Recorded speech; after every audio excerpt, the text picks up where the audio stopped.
দর্শক আমন্ত্রণ জানাচ্ছি আমাদের হাতে থাকা আজকের সর্বশেষ গুরুত্বপূর্ণ সংবাদে। শুরুতেই থাকবে সংবাদ শিরোনাম, এরপরেই জানিয়ে দেব বিস্তারিত। জৈন্তাপুর সীমান্তে ভারতীয় খাসিয়াদের গুলিতে বাংলাদেশি নিহত। সচিবালয়ের কর্মকর্তারাই আগুন লাগিয়েছেন। সচিবালয়ে অগ্নিকাণ্ডের প্রাথমিক তদন্ত প্রতিবেদন 3 দিনের মধ্যে দেওয়ার নির্দেশ। ষড়যন্ত্র আর পরিকল্পনা করে সচিবালয়ে আগুন লাগানো হয়েছে বলেছেন সার্জিস আলম। গুরুত্বপূর্ণ স্থাপনার নিরাপত্তায় সেনাবাহিনী অন্যান্য বাহিনীর সঙ্গে সমন্বয় করে কাজ করছে সেনা দপ্তর। এতক্ষণ শুনছিলেন সংবাদ শিরোনাম, এখন জানাচ্ছি বিস্তারিত। জৈন্তাপুর সীমান্তে ভারতীয় খাসিয়াদের গুলিতে বাংলাদেশি নিহত। সিলেটের জৈন্তাপুর উপজেলার সীমান্ত এলাকায় ভারতীয় খাসিয়াদের গুলিতে মোহাম্মদ মারুফ মিয়া 16 নামের এক বাংলাদেশি কিশোর নিহত হয়েছে। আজ বৃহস্পতিবার বেলা 12:50 দিকে উপজেলার মিনাটিলা এলাকার সীমান্ত পিলার 1282/7 এস থেকে 60 গজ ভারতের ভেতরে এ ঘটনা ঘটে। আজ বিকেল 5:30টায় এক সংবাদ বিজ্ঞপ্তিতে border guard Bangladesh BGB Sylhet battalion 48 BGB এ তথ্য নিশ্চিত করেছে। নিহত মারুফ মিয়া উপজেলার ঝিঙ্গাবাড়ি গ্রামের মোহাম্মদ শাহাবুদ্দিনের ছেলে। বিজিবি জানিয়েছে, আজ মারুফ সহ কয়েকজন ভারতের ভেতরে খাসিয়াদের সুপারি বাগানে ঢোকে। তখন তাদের মধ্যে দ্বন্দ্বের এক পর্যায়ে ভারতীয় এক খাসিয়া নাগরিক একনলা বন্দুক দিয়ে গুলি ছুড়লে মারুফ আহত হয়। তখন অন্যরা মারুফকে আহত অবস্থায় বাংলাদেশে নিয়ে আসে। পরে কিশোরের পরিবারের সদস্যরা মারুফকে Sylhet MAG Osmani medical college হাসপাতালে চিকিৎসার জন্য নিয়ে যান। বেলা 3টার দিকে সেখানকার কর্তব্যরত চিকিৎসকেরা মারুফকে মৃত ঘোষণা করেন। বিজ্ঞপ্তিতে বলা হয়, গুলির ঘটনা জানার পর 1.5 কিলোমিটার দূরে 1285 পিলারের কাছে থাকা বিজিবির টহল দল দ্রুত ঘটনাস্থলে যায়। এ ঘটনায় বিজিবি মিনাটিলা বিওপি ভারতের বিএসএফ রংটিলা বিওপিকে প্রতিবাদ জানায়নি। বিকেল 4:30টার দিকে বিজিবির কোম্পানির কমান্ডার পর্যায়ে পতাকা বৈঠক করে প্রতিবাদ লিপি দেওয়ার পাশাপাশি অভিযুক্ত ভারতীয় নাগরিককে দ্রুত আইনের আওতায় আনার জন্য বলা হয়েছে। সিলেট বিজিবির 48 ব্যাটালিয়নের অধিনায়ক লেফটেন্যান্ট কর্নেল হাফিজুর রহমান বলেন, গুলিবিদ্ধ মারুফকে তার সঙ্গের মানুষজন বাংলাদেশে নিয়ে আসেন। পরে হাসপাতাল কর্তৃপক্ষ তাকে মৃত ঘোষণা করে। বিজিবি এ ঘটনায় তাৎক্ষণিকভাবে বিএসএফের কাছে প্রতিবাদ জানিয়েছে। সচিবালয়ের কর্মকর্তারাই আগুন লাগিয়েছেন। আওয়ামী লীগে রেখে যাওয়া উচ্ছিষ্ট সচিবালয়ের কর্মকর্তাদের সরাসরি অংশগ্রহণে অগ্নিকাণ্ড ঘটানো হয়েছে বলে দাবি করেছেন বিএনপির আন্তর্জাতিক কমিটির সদস্য ইশরাক হোসেন।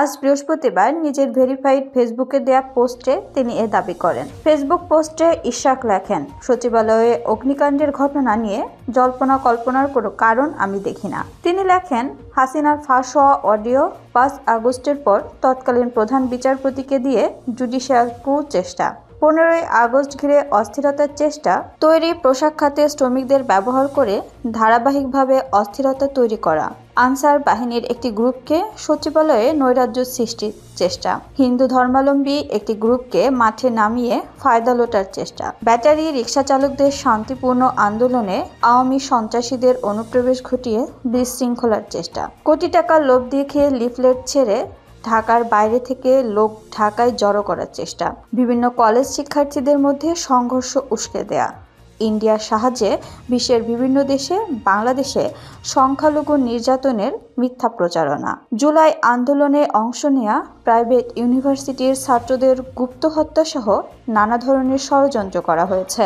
বিএনপির এই নেতা লেখেন, আমি শতভাগ নিশ্চিত এই অগ্নিকাণ্ড পতিত আওয়ামী লীগের রেখে যাওয়া উচ্ছিষ্ট সচিবালয় কর্মকর্তাদের সরাসরি অংশগ্রহণে ঘটানো হয়েছে। সম্প্রতি হাসিনা ও দেশে বিদেশে তার পরিবারের সদস্যদের মেগা দুর্নীতির খবর বিশ্বব্যাপী প্রচার হয়েছে। সেগুলোর আলামত নষ্ট করার জন্যই এই ঘটনা। তিনি লেখেন, এখন প্রশ্ন হচ্ছে, আমার জনগণ কি করব? অন্তর্বর্তীকালীন সরকারকে আমরা সম্পূর্ণ সমর্থন দিয়েছি, কিন্তু এই ধরনের সরকার অত্যন্ত দুর্বল প্রকৃতির হয়ে থাকে। আইনশৃঙ্খলা নিয়ন্ত্রণ ও প্রতিনিয়ত নতুন নতুন ষড়যন্ত্র তাদের একার পক্ষে মোকাবেলা করা সম্ভব নয়। হয় সরকারকে অবিলম্বে বিএনপি সহ অন্যান্য রাজনৈতিক দলের পরামর্শ ও সহযোগিতা গ্রহণ করতে হবে, না হয় তালিকা তৈরি করে আমাদেরকে এই দোসরদের আটক করে গুলিস্তান 0 পয়েন্ট মঞ্চ বানিয়ে জুতাপেটা করতে হবে। ইশরাক হোসেন আরও লেখেন, দল যদি কেবল মৌখিক নির্দেশ দেয়, বাংলাদেশের শত্রু এই ভারতীয় রাজাকারদের নাম ভুলাই ছাড়তে 2-4 দিনের বেশি লাগবে না। এটার জন্য আমার দক্ষিণ ঢাকা ও পুরান ঢাকার লোকজনই যথেষ্ট। সচিবালয়ে অগ্নিকাণ্ডের প্রাথমিক তদন্ত প্রতিবেদন 3 দিনের মধ্যে দেওয়ার নির্দেশ। সচিবালয়ে অগ্নিকাণ্ডের কারণ তদন্তে গঠিত উচ্চ পর্যায়ের কমিটিকে 3 দিনের মধ্যে প্রাথমিক প্রতিবেদন দিতে নির্দেশ দিয়েছে সরকার। আজ বৃহস্পতিবার সন্ধ্যায় রাজধানীর ফরেন সার্ভিস একাডেমিতে সাংবাদিকদের প্রশ্নের জবাবে এ তথ্য জানান পরিবেশ, বন ও জলবায়ু পরিবর্তন বিষয়ক উপদেষ্টা সৈয়দা রিজওয়ানা হাসান। পরিবেশ উপদেষ্টা বলেন, সচিবালয়ে আগুন লাগানোর ঘটনা সরকার খুবই গুরুত্বের সঙ্গে দেখছে। এখানে আমাদের নিরাপত্তার বিষয় জড়িত এবং রাষ্ট্রের অনেক গুরুত্বপূর্ণ নথি থাকে। এ বিষয়কে গুরুত্ব দিয়ে স্বরাষ্ট্র সচিবের নেতৃত্বে উচ্চ পর্যায়ের কমিটি গঠন করেছে সরকার। কমিটিকে 3 দিনের মধ্যে অগ্নিকাণ্ডের বিষয়ে প্রাথমিক প্রতিবেদন দিতে নির্দেশ দেওয়া হয়েছে। সৈয়দা রিজওয়ানা হাসান বলেন, প্রধান উপদেষ্টার সভাপতিত্বে জরুরি সভার সিদ্ধান্ত অনুযায়ী এ উচ্চ পর্যায়ের তদন্ত দল গঠন হয়েছে। স্বরাষ্ট্র মন্ত্রণালয়ের সিনিয়র সচিব, গৃহায়ন ও গণপূর্ত সচিব, আইজিপি, ফায়ার সার্ভিসের মহাপরিচালক, সশস্ত্র বাহিনীর একজন ফায়ার বিশেষজ্ঞ ও বুয়েটের 3 জন বিশেষজ্ঞ নিয়ে কমিটি গঠন করা হয়েছে। এর আগে আজ মন্ত্রিপরিষদ বিভাগের সিনিয়র সহকারী সচিব মোহাম্মদ ইমরান হোসেন স্বাক্ষরিত এ সংক্রান্ত অফিস আদেশে তদন্ত কমিটিটি গঠন করা হয়। কমিটির কার্যপরিধিতে বলা হয়েছে, অগ্নিকাণ্ডের উৎস ও কারণ উদ্ঘাটন, অগ্নি দুর্ঘটনার পেছনে কারো ব্যক্তিগত বা পেশাগত দায়-দায়িত্ব আছে কিনা তা উদ্ঘাটন, এ জাতীয় দুর্ঘটনা প্রতিরোধ করতে সুপারিশ প্রেরণ। কমিটি প্রয়োজনে 1 বা একাধিক সদস্য কো-অপ্ট করতে পারবে।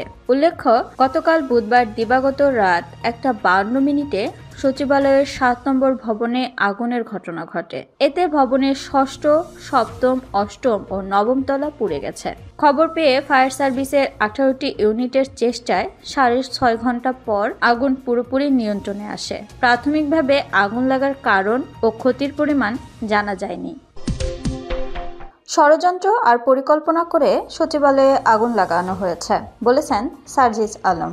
সচিবালয়ে অগ্নিকাণ্ডের ঘটনাটি ষড়যন্ত্র ও পরিকল্পিত বলে মন্তব্য করেছেন জাতীয় নাগরিক কমিটির মুখ্য সংগঠন সার্জিস আলম। জুলাই শহীদ স্মৃতি ফাউন্ডেশনের এই সাধারণ সম্পাদক বলেছেন, সচিবালয়ে যেভাবে আগুন লেগেছে এবং এটার ধরন, অবস্থান যেমন এটা কখনোই সাধারণভাবে বা ন্যাচারালি বা কোনো দুর্ঘটনাবশত আগুন হতে পারে না। আমরা আমাদের জায়গা থেকে মনে করি ষড়যন্ত্র করে, প্ল্যান পরিকল্পনা করে এই আগুনটি লাগানো হয়েছে। আজ বৃহস্পতিবার দুপুরের পর পঞ্চগড় সরকারি অডিটোরিয়ামে বৈষম্য বিরোধী ছাত্র আন্দোলনের সমন্বয়কদের সঙ্গে মতবিনিময় সভা শেষে সাংবাদিকদের প্রশ্নের জবাবে তিনি এসব কথা বলেন। সার্জিস আলম বলেন, ছাত্র প্রতিনিধি হিসাবে যারা সরকারের প্রতিনিধি করছে, নাহিদ ইসলাম ও আসিফ মাহমুদ, তাদের অফিসগুলো জ্বলে পুড়ে শেষ হয়ে গেছে। সেখানে খুনি শেখ হাসিনার দালালদের বিভিন্ন সময়ের অন্যায়, অপকর্ম, দুর্নীতির ফাইলগুলো ছিল। এই ফাইলগুলো তারা যখন বিভিন্নভাবে তদন্ত করছিল, এই ফাইলগুলো সংরক্ষণ করছিল বিচারের জন্য। ঠিক তখনই এই সচিবালয়ে এরকম একটি পরিকল্পনা করে অগ্নিকাণ্ড ঘটানো হয়েছে। সরকারের উদ্দেশ্যে সার্জিস আলম বলেন, আসলে এত বড় অভ্যুত্থানের পর আমাদের সেই বিপ্লবী ভূমিকায় থাকা উচিত ছিল। এই অন্তর্বর্তীকালীন সরকারকে সেই বিপ্লবী ভূমিকায় থাকা উচিত ছিল। আমরা এখন পর্যন্ত সেটা করতে পারিনি। আমরা আসলে বেশি ভালো সাজতে গিয়েছি, সুশীল হতে গিয়েছি, সুযোগ দিতে গিয়েছি। কিন্তু যাদের রক্তে দালালি, যাদের রক্তে দাসত্ব, যারা এত বছরের অপকর্মের সাথে জড়িত, তাদেরকে আপনি যতই সুযোগ দেন না কেন, কোনো লাভ নেই। আমরা আমাদের জায়গা থেকে মনে করি অন্তর্বর্তী সরকারে আমাদের যারা প্রতিনিধি রয়েছে, আমরা যারা রাজপথে রয়েছি, আমাদের এখন সময় এসেছে এই বিপ্লবকে ধারণ করে বিপ্লবী ভূমিকায় অবতীর্ণ হওয়ার। গুরুত্বপূর্ণ স্থাপনার নিরাপত্তায় সেনাবাহিনী অন্যান্য বাহিনীর সঙ্গে সমন্বয় করে কাজ করছে। সেনা সদর দেশের গুরুত্বপূর্ণ স্থাপনার নিরাপত্তায় সেনাবাহিনী, অন্যান্য আইন শৃঙ্খলা রক্ষাকারী বাহিনী ও সরকারের বিভিন্ন সংস্থার সঙ্গে সমন্বয় করে কাজ করে যাচ্ছে বলে মন্তব্য করেছেন সেনা সদরের মিলিটারি অপারেশনস ডিরেক্টরেটের colonel staff colonel Istekhab Haider Khan. সচিবালয়ে আগুন ও গুরুত্বপূর্ণ স্থাপনায় নিরাপত্তার বিষয়ে তিনি বলেন, তদন্ত করে সচিবালয়ের আগুনের পেছনের কারণ বলা যাবে। তবে গুরুত্বপূর্ণ স্থাপনার কেপিআই নিরাপত্তার বিষয়টি অবশ্যই সেনাবাহিনীর দায়িত্বভুক্ত। যখন সেনাবাহিনী মোতায়েন হয়েছে তখন থেকেই প্রতিটি আইন শৃঙ্খলা রক্ষাকারী বাহিনী ও কেপিআই সংশ্লিষ্ট ব্যক্তিদের সঙ্গে সমন্বয় করে প্রতিটি হুমকি পর্যালোচনা করা হয় এবং সে অনুযায়ী ব্যবস্থা গ্রহণ করা হচ্ছে। আজ বৃহস্পতিবার দুপুরে ঢাকা সেনানিবাসের অফিসার্স মেসে সেনা সদরের আয়োজিত প্রেস ব্রিফিংয়ে এক প্রশ্নের জবাবে কর্নেল ইস্তেখাব হায়দার খান একথা বলেন। তিনি বলেন, আইন শৃঙ্খলা রক্ষার কাজটি সহজ নয়। বর্তমান পরিস্থিতিতে বিভিন্ন ধরনের হুমকি আছে, অনেক ধরনের অনিশ্চয়তা আছে, বিভিন্ন ধরনের পরিস্থিতির উদ্ভব হচ্ছে। সেনাবাহিনী, অন্যান্য আইন শৃঙ্খলা রক্ষাকারীর বাহিনী ও সরকারের বিভিন্ন সংস্থার সঙ্গে সেই সব বিষয় নিয়ে কাজ করছে, যাতে দেশের সার্বিক আইন শৃঙ্খলা পরিস্থিতি সহনশীল পর্যায়ে চলে আসে। কর্নেল ইন্তেখাব হায়দার খান বলেন, সেনাবাহিনী মোতায়েন হয়েছে সরকারের সিদ্ধান্তে। সরকারের সিদ্ধান্তেই সেনাবাহিনী প্রত্যাহার হবে। কতদিন দায়িত্ব পালন করবে সে সিদ্ধান্ত সরকারই নেবে। গত 5 আগস্টের পরে আইন শৃঙ্খলা পরিস্থিতি নিয়ে কর্নেল ইন্তেখাব বলেন, পরিসংখ্যানগত দিক থেকে আইন শৃঙ্খলা পরিস্থিতির অবনতি হয়নি, তবে অনেক ঘটনা ঘটেছে, সেগুলো আমাদের নজরদারিতেও আছে। এটা নিয়ে পুলিশ কাজ করছে, আমরাও কাজ করছি। আমাদের বিভিন্ন এলাকা ভিত্তিক সমন্বয় সেল আছে, সেখানে পুলিশ, সেনাবাহিনী সহ অন্যান্য আইন শৃঙ্খলা রক্ষাকারী বাহিনীর সমন্বয়। তিনি বলেন, সেনা সদর পর্যায়ে ও উপদেষ্টা পর্যায়েও সমন্বয় করা হয়। এছাড়া দেশে যত ধরনের আইন শৃঙ্খলা সংক্রান্ত হুমকি উঠে আসে সেগুলো নিয়ে আলোচনা হয় এবং পরবর্তী সিদ্ধান্ত কি হবে তা ঠিক করা হয়। এভাবে অনেক অপরাধীকে গ্রেপ্তার করা হয়েছে। চাঁদাবাজির বিষয়ে এক প্রশ্নের জবাবে এই সেনা কর্মকর্তা বলেন, সুনির্দিষ্ট অভিযোগ এলে অবশ্যই প্রতিটি ঘটনা খতিয়ে দেখা হবে এবং সে অনুযায়ী ব্যবস্থা নেওয়া হবে।